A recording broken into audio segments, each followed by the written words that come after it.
Hello all. In this lecture, we will delve into the crucial topic of caste. Much like the topic of diversity, we are going to cover all the aspects of value addition. Let's begin with 2024 previous year questions. All the three questions need substantial value addition to secure high marks. The third question needs data on intercaste marriages. Similarly, socioeconomic data on different cultural groups is required for this question. Otherwise, the answer becomes little verbose. We could include the value addition points for these issues much before the mains paper was released, thanks to our 4 years of dedicated current affairs analysis. Let's begin our lesson with the definitions. Caste. It is a form of social stratification built upon the principles of purity and pollution. Dominant caste.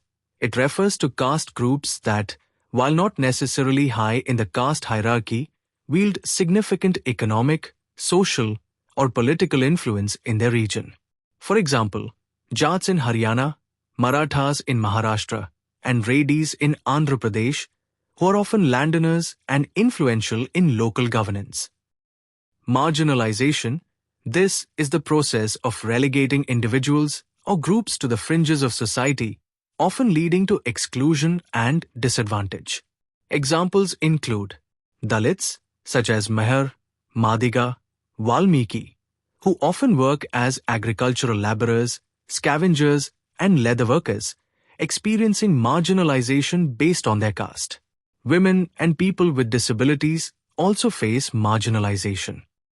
This is the legal definition of scheduled castes. Annihilation of caste.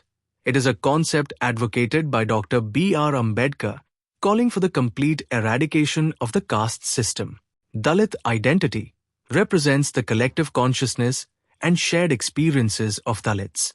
For example, movements like the Dalit Panthers and slogans like Dalit Lives Matter underscore Dalit identity and rights. Intersectionality. It is a framework that examines how various social identities like caste, gender, and class intersect, creating unique experiences of discrimination or privilege. It highlights how overlapping identities can compound marginalization for individuals. For example, Dalit women who face both caste and gender-based discrimination often experience a distinct form of oppression. This point conveys here the 1931 census was the last comprehensive caste-based census in India.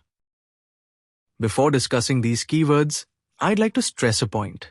In the next 3 slides, we try to include all the keywords mentioned in the NCERT textbooks and also other keywords which we have accumulated over 4 years as part of our free editorials initiative. You are advised to use these keywords to make society answers look like a real society answer. Let's start with the first keyword, social capital. Social capital refers to the resources and support an individual or group can access through their social networks.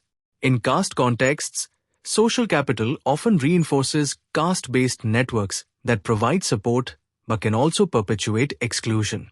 For example, caste associations that offer job referrals provide support but also perpetuate exclusion.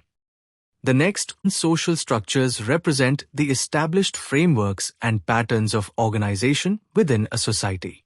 These structures, often deeply ingrained and persistent, shape social interactions and behaviors. Social stratification refers to the hierarchical arrangement of society into different groups. Social stratification results in unequal access to resources and opportunities for different social groups. In social structures, the focus is on the overall organization and arrangement of a society. In social stratification, the focus is on the unequal distribution of resources and opportunities within a society. Social alienation. This concept describes a state where individuals or groups feel isolated and disconnected from mainstream society. This sense of disconnect can arise from various factors. For example, people with disabilities can face social exclusion due to physical or social barriers.